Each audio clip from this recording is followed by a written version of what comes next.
Para pendengar yang kami kasihi dimanapun Anda berada, Anda kembali bersama kami dalam acara Telaga, Tegur Sapa Gembala Keluarga. Saya Gunawan Santoso dari Lembaga Bina Keluarga Kristen akan berbincang-bincang dengan Bapak Pendeta Dr. Paul Gunadi. Beliau adalah seorang pakar dalam bidang konseling. Perbincangan kami kali ini tentang tanda pernikahan sehat. Kami percaya acara ini bermanfaat bagi kita sekalian, dan dari studio kami mengucapkan selamat mengikuti. Pak Paul, untuk sebuah pernikahan yang dikatakan sehat, itu ternyata ada tanda-tanda yang bisa dikenali gitu Pak Paul ya. Jadi sebaliknya juga kalau pernikahan itu tidak sehat atau buruk atau sakit gitu, kita juga bisa mengenalinya juga dengan membalikkan ciri-ciri pernikahan sehat itu tadi Pak Paul. Tapi ini siapa yang bisa punya gagasan untuk menemukan tanda-tanda pernikahan yang sehat ini Pak Paul? Namanya Tim Gardner. Beliau adalah seorang konselor pernikahan dan keluarga di Amerika Serikat. Beliau ini mencetuskan 6 kriteria Pak Gunawan akan tanda pernikahan yang sehat ya. Nah, jadi kita akan membahasnya. Saya juga akan memberikan masukan pribadi saya tentang ciri-ciri pernikahan yang sehat itu. Nah, yang pertama adalah kesatuan. Tuhan tidak memanggil kita untuk bergabung dalam pernikahan. Tuhan memanggil kita untuk bersatu dalam pernikahan. Kita kan dapat bergabung bersama orang dalam suatu wadah atau organisasi tanpa harus menjadi satu dengannya. Nah, tujuan pernikahan adalah menjadikan kita satu dengan pasangan, bukan hanya bergabung dengannya. Ya, memang sejak awal kan Tuhan Allah itu mengatakan bahwa Adam dan Hawa itu menjadi satu daging gitu Pak ya. Orang itu meninggalkan orang tuanya untuk menjadi satu, bersatu. Dan Tuhan Yesus juga menegaskan bahwa apa yang sudah disatukan Allah tidak boleh diceraikan oleh manusia. Memang itu cukup jelas dinyatakan oleh Alkitab gitu Pak Paul. Tetapi untuk melaksanakan di dalam kehidupan pernikahan itu sendiri, ternyata itu tidak semudah yang pemahaman yang kita mengerti gitu loh Pak Paul. Ini bagaimana Pak Paul? Memang betul Pak Gunawan. Jadi secara konsep kita mengerti ya bahwa kita ini seyogianya lah menjadi satu, tapi pada kenyataannya melakukan itu tidak mudah. Nah, salah satu tanda bahwa kita sudah menyatu dengan pasangan adalah kita mulai meninggalkan pola pikir aku dan menggantikannya dengan pola pikir kita. Dalam pola pikir kita yang hadir adalah kita berdua, di mana kita senantiasa mengikut sertakan pasangan di dalam setiap keputusan yang kita buat. Bukan saja kita memikirkan keinginan sendiri, kita pun memikirkan keinginan pasangan. Bukan saja kita memikirkan apa yang baik bagi diri sendiri, kita pun mempertimbangkan apa yang baik buat pasangan. Nah, jadi dapat kita simpulkan bahwa makin sehat pernikahan, makin sering dan serius kita mempertimbangkan kepentingan pasangan di dalam tindakan dan keputusan kita. Sebaliknya, kita bisa pula menyimpulkan bahwa tanda pernikahan tidak sehat adalah kita kurang atau tidak lagi mengikut sertakan pasangan di dalam tindakan dan keputusan yang kita ambil. Ya, jadi bermula dari pola pikir kita gitu Pak Paul. Jadi kalau pola pikir kita sudah benar, maka nanti akan selanjutnya itu lebih mudah dilakukan daripada kalau mikir aja sudah keliru gitu Pak Paul. Jadi memang penting kita mempunyai pola pikir yang tepat ya, bahwa setelah kita menikah, nah kita harus mulai ya beranjak meninggalkan pola pikir aku. Nah, sudah tentu memang ini nggak akan terjadi dalam waktu yang singkat karena kita terbiasa ya dengan aku. Namun ya kita mesti terus berusaha mengingatkan diri kita dan juga mengingatkan pasangan kita. Jangan sampai akhirnya ya kita ini lupa ya. Dan pokoknya ya udahlah, hidup saya, kamu mengurus hidup kamu, nggak bisa ya. Jadi selalu ingat pasangan kita dalam tindakan dan pengambilan keputusan. Ya, tapi setelah pikiran itu terbentuk dengan baik, itu kan perasaan kita pun harus juga diolah sesuai dengan apa yang kita pikirkan gitu Pak Paul. Betul Pak Gunawan. Jadi memang kalau kita masuk ke dalam pernikahan, kita sudah mempunyai pola pikir kita. Nah, kemudian kita mencoba untuk menyatukannya, selalu memikirkan apa yang baik juga bagi pasangan kita. Memang nggak mudah ya Pak Gunawan. Jadi menyatukan dua pendapat atau keinginan yang berbeda jauh lebih sulit ya ketimbang melakukan apa yang kita sendiri anggap baik. Tapi kendati tidak mudah, kita tetap harus mengusahakan. Pada awalnya mungkin atau bahkan untuk kurun yang panjang kita sering berbenturan, tapi tetap ini adalah jalan yang sehat dan semestinya. Jangan mengambil jalan pintas dan memisahkan hidup dari pasangan. Usahakanlah menyelaraskan pendapat dan nilai hidup kita agar pada akhirnya kita makin sehati. Nah, makin sehati, makin sering kita mempertimbangkan pendapat dan keinginan pasangan. Nah, saya juga memang kadang-kadang dengar orang berkata, jadinya kenapa saya harus mencoba mengikutsertakan pandangan atau keinginan pasangan saya karena berbeda kok. Nanti akhirnya juga beribut. Ya udahlah, jalan sendiri-sendiri dah. Enggak ya, memang jalannya adalah jalan konflik awal-awalnya, nggak bisa enggak. Tapi kalau kita menyerah di tengah jalan, benar-benar tuh akhirnya pernikahan kita menjadi pernikahan yang terbelah.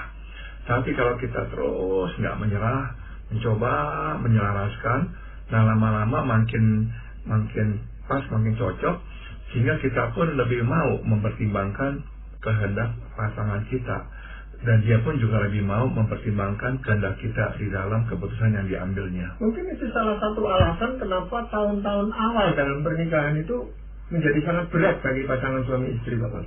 Iya, dan cobaan untuk menyerah itu besar, Pak Gunawan, karena kita berpikir udahlah daripada ribut, udah dah jangan kita ngomongin lagi.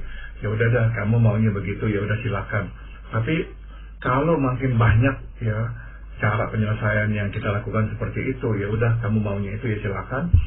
Nah, makin banyak yang seperti itu, makin terbelah kita, makin akhirnya ya udahlah kita nggak pernah mencapai kesatuan di dalam pernikahan kita. Ya mungkin itu sebabnya ada orang yang melukiskan bahwa pernikahan itu seperti dua arus sungai yang bertemu pada satu titik, dan itu menimbulkan riak yang sangat luar biasa. Tetapi setelah itu jalan dengan lebih jauh akan menjadi lebih tenang sungai itu, dan volume airnya pasti lebih besar gitu, Bapak. Itu ilustrasi yang baik sekali, Pak Gunawan. Jadi memang betul pada waktu bertemu itu tuh dua arus ini yang nggak bisa nggak akan tabrakan, akan menimbulkan mungkin riak atau gelombang. Tapi ya kita jangan menyerah, kita teruskan. Nantinya juga kita ini nih waktu mulai menyatukan diri kita dengan pasangan, maka kita juga akan lebih memikirkan dampak perbuatan dan keputusan kita pada pasangan. Kita sadar kita tidak lagi hidup sendiri dan bahwa perbuatan dan keputusan kita berpengaruh pada kehidupan pasangan.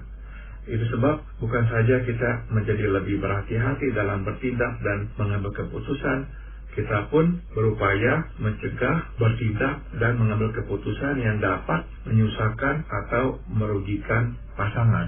Nah, kita bisa melihat tanda pernikahan yang tidak sehat adalah kebalikan dari ini, Pak Gunawan. Orang akan melakukan apa gitu tanpa memikirkan dampaknya pada pasangan. Ada misalnya orang yang menghabiskan uang di meja judi, ada orang yang berhubungan dengan pria lain atau wanita lain dan sebagainya. Nah, dampaknya itu pada pasangan sebetulnya sangatlah berat, tapi ya karena memang hidupnya udah terpisah, dia nggak memikirkan dampaknya itu. Nah, tanda bahwa kita menyatu adalah kita selalu memikirkan jangan sampai perbuatan kita ini memberi dampak buruk pada pasangan kita. Ya malah yang sering dipikirkan itu justru dampak buruk terhadap anak gitu, Pak Pol. Ada pasangan suami istri yang mau bercerai itu yang dipikirkan cuma anaknya, tapi tidak memikirkan tentang pasangannya. Betul, betul. Padahal yang memang tentu kita harus memikirkan dampaknya pada anak, namun pertama adalah kita mesti memikirkan dampaknya pada pasangan kita. Singkat kata, kesatuan dalam pernikahan ditandai dengan hidupnya pasangan di dalam diri kita, Pak Gunawan. Dia berada bukan di samping atau di luar diri kita, ia berada di dalam diri kita. Meski ia tidak hadir secara jasmaniah, ia hadir secara batiniah. Seakan-akan ia turut mendengar apa yang kita katakan dan melihat apa yang kita lakukan. Kesenangan kita adalah kesenangannya, dan kesenangannya adalah kesenangan kita. Kesedihan kita adalah kesedihannya, dan kesedihannya adalah kesedihan kita. Itu sebab dalam bertindak dan mengambil keputusan, kita tidak mau melakukan apapun yang membuat dia dan juga kita sedih. Kita hanya mau melakukan hal-hal yang membuatnya dan kita senang. Iya, padahal pengertian ini kan sudah ditanamkan pada waktu pemberkatan nikah dan sebagainya, supaya kita itu tetap setia baik pada waktu senang, susah dan sebagainya, kalau sehat, sakit dan seterusnya itu. Tetapi ketika berjalan di dalam hidup pernikahan ini sulit dilaksanakan itu, Bapak. Nah, Bapak, kalau kesatuan itu menjadi ciri yang pertama, ciri yang kedua atau kriteria yang kedua apa, Bapak? Tanda pernikahan sehat yang kedua adalah adanya penerimaan. Tim Gardner mengatakan bahwa dalam pernikahan yang sehat kita tahu bahwa kita dikenal dan diterima apa adanya. Itu sebab dalam pernikahan yang sehat ada keterbukaan, keberanian dan kebebasan untuk mengutarakan pemikiran, gagasan, impian, dan bahkan kegagalan kita. Itu berarti di dalam pernikahan yang sehat kita tidak takut bertengkar atau berselisih pendapat, karena kita tahu bahwa perselisihan atau pertengkaran tidak akan mengurangi penerimaan pasangan terhadap diri kita. Nah, jadi inilah dasarnya ya, penerimaan. Sehingga kita tahu kita bebas untuk mengutarakan isi hati kita kepada pasangan, dan kita juga nggak takut kalau berselisih pandang, karena kita tahu pasangan sudah menerima kita apa adanya, dan dia pun tahu kita sudah menerima dia apa adanya. Sehingga kalaupun terjadi konflik itu tidak akan mengurangi penerimaan kita kepadanya. Iya, pengertian itu juga sudah ditanamkan oleh Alkitab, diajarkan oleh Alkitab ketika dikatakan bahwa Allah itu menciptakan manusia pada awalnya itu kan telanjang gitu, Bapak. Artinya tidak ada pemisah gitu. Betul. Telanjang dan mereka bisa bersatu. Tetapi setelah dosa masuk kan tidak seperti itu jadinya. Betul, jadi memang setelah dosa masuk, reaksi kita adalah mau menyembunyikan diri, Pak Gunawan. Nah, di dalam pernikahan kita mesti juga melawan dorongan ini. Kadang-kadang ada tuh dorongan untuk menyembunyikan diri, nggak mau pasangan mengetahui bagian dalam diri kita atau apa yang kita pikirkan atau kita perbuat. Nah, kita mesti berusaha memang terus ya membuka diri apa adanya, sehingga pasangan sungguh-sungguh tahu siapakah kita dan kita juga tahu siapakah dia. Nah, di dalam penerimaan yang penuh seperti itu baru ada rasa aman, rasa tenteram. Kita nggak lagi bertanya-tanya, kita nggak lagi takut atau curiga. Tapi apakah itu berarti bahwa kita tidak boleh memiliki sesuatu yang bersifat pribadi gitu, Bapak? Misalnya rahasia yang sifatnya pribadi buat kita gitu. Sudah tentu harus ada hikmat ya di dalam membuka diri, Pak Gunawan. Apakah pasangan akan siap untuk menerima apa yang ingin kita katakan kepadanya? Belum tentu. Jadi kita mesti menimbang juga kira-kira dampaknya seperti apa kalau kita memang mengatakannya kepada dia. Kedua, kita juga memang harus memikirkan apakah ini sesuatu yang wajar, yang memang hampir semua orang juga memang mempunyai pergumulannya atau apa. Jadi ya udah nggak usah dibicarakan lagi. Kalau dibicarakan nanti menimbulkan masalah atau kecurigaan yang nggak perlu. Jadi kadang-kadang kita juga mesti memang berhikmat di situ. Dan ada kalanya juga kita juga mesti menimbang apakah ini berkenaan dengan pasangan kita. Kalau memang nggak berkenaan, mungkin nggak harus kita ceritakan kepada dia. Kalau ini adalah sesuatu yang memang kita alami sendiri. Jadi tetap ada ruang untuk kita itu mempunyai sesuatu yang memang tidak pantas untuk kita bicarakan dengan pasangan kita gitu, Bapak ya. Ya, jadi memang perlu hikmat ya dalam membuka diri. Tapi intinya adalah kita bukan sedang menyembunyikan diri kita atau merahasiakan perbuatan yang kita lakukan, bukan. Ini bagaimana hubungannya dengan pengharapan-pengharapan kita di dalam pernikahan itu, Bapak? Penerimaan tidak berarti menghilangkan tuntutan dan pengharapan dalam pernikahan. Tuntutan dan pengharapan menumbuhkan pernikahan. Jadi tidak apa ya kita mengutarakan pengharapan dan tuntutan kita. Terpenting adalah pasangan tahu bahwa tuntutan dan pengharapan kita tidak mengurangi penerimaan diri kita terhadapnya. Ia tahu bahwa penerimaan kita terhadapnya tidak berhubungan dengan perubahan yang kita harapkan.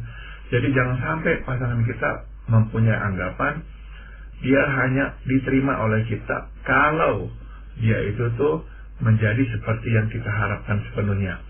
Sebagai contoh Pak Gunawan, kadang saya mendengar keluhan istri yang berkata, suami saya terus menuntut saya untuk menguruskan tubuh.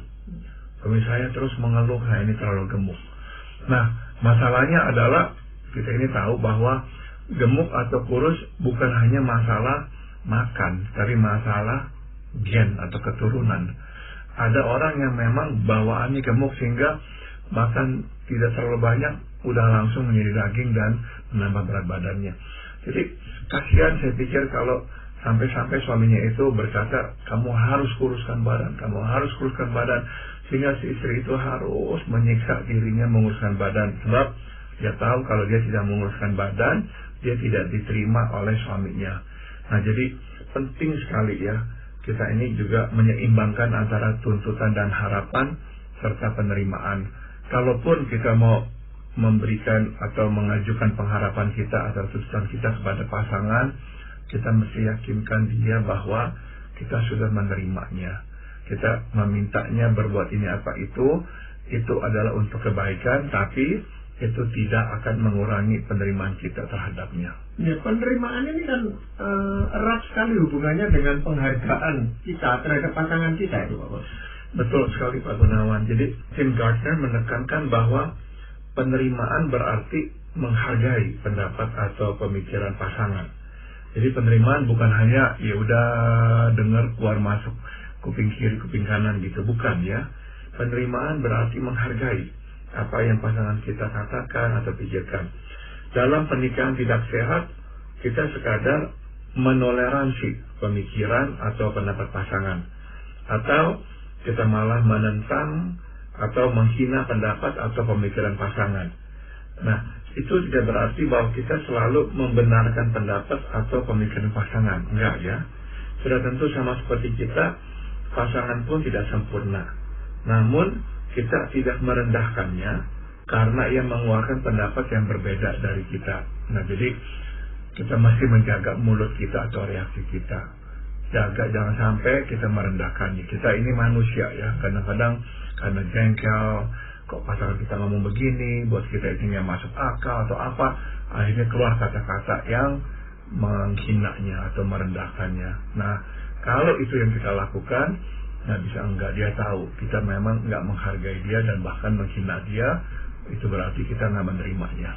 Ya, jadi orang yang menoleransi atau menyetujui tindakan dari pasangannya itu belum tentu menghargai pasangan itu ya Pak Boleh?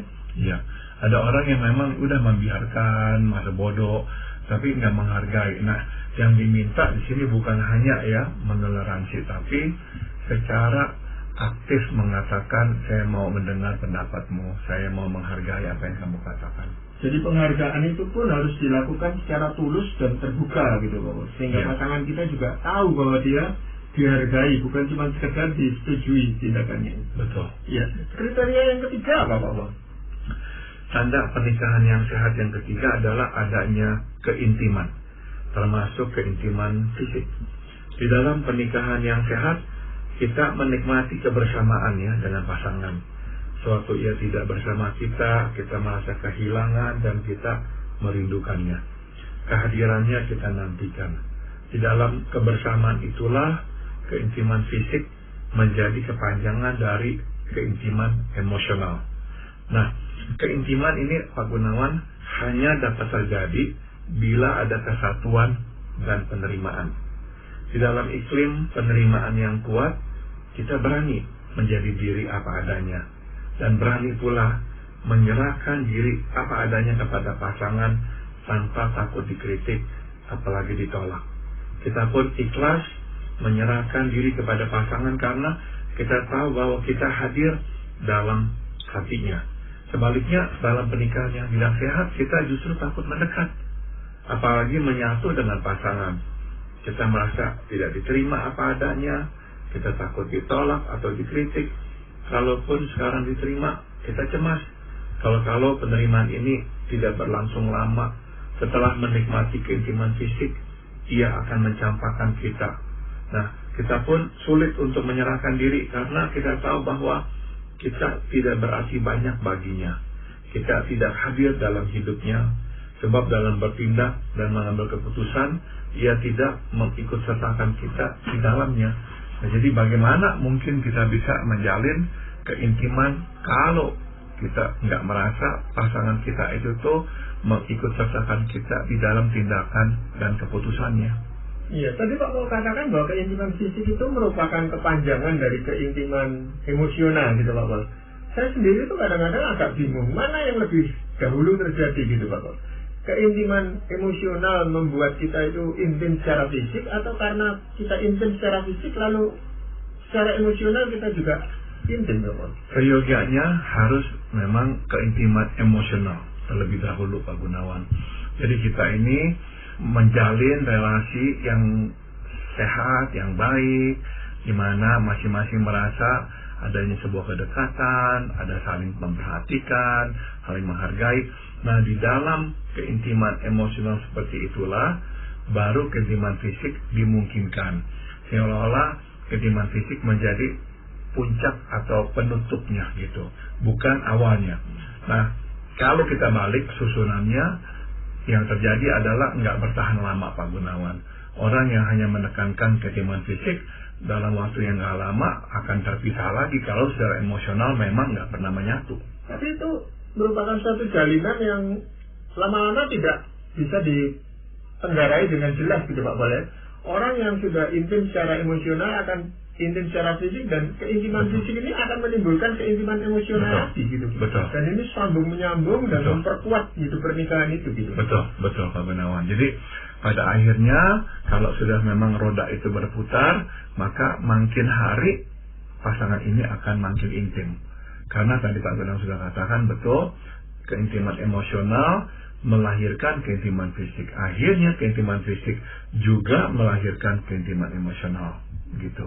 Iya, karena ada banyak orang kadang-kadang kelihatan itu di luarnya seperti intim, kebersamaannya kelihatan baik dengan pasangannya maupun dengan anak-anaknya, tetapi sebenarnya di dalam rumah tangganya ini goyah gitu Bapak. Betul. Jadi tidak seintim apa yang kita lihat gitu. Betul.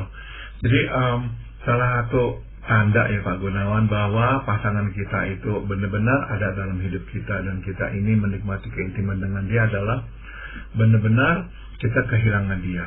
Sebab dia tidak bersama kita, kita akan benar-benar merindukannya karena dia nggak ada di situ.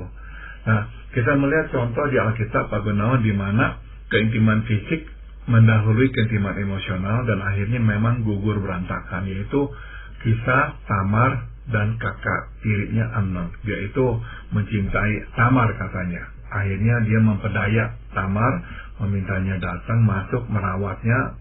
Dia berpura-pura sakit. Nah, kemudian dia memperkosa Tamar. Tapi setelah dia memperkosa, yang dia lakukan adalah mengusir Tamar. Nah, kita lihat di situ keintiman fisik sama sekali nggak menjamin adanya keintiman emosional. Setelah terpuaskan dalam waktu singkat, akhirnya gugur berantakan semuanya. Iya, ini juga seringkali terjadi dalam hubungan seseorang dengan selingkuhannya atau bahkan dengan pelacur gitu Pak, yang hanya mementingkan keintiman fisik tanpa ada keintiman emosional. Betul.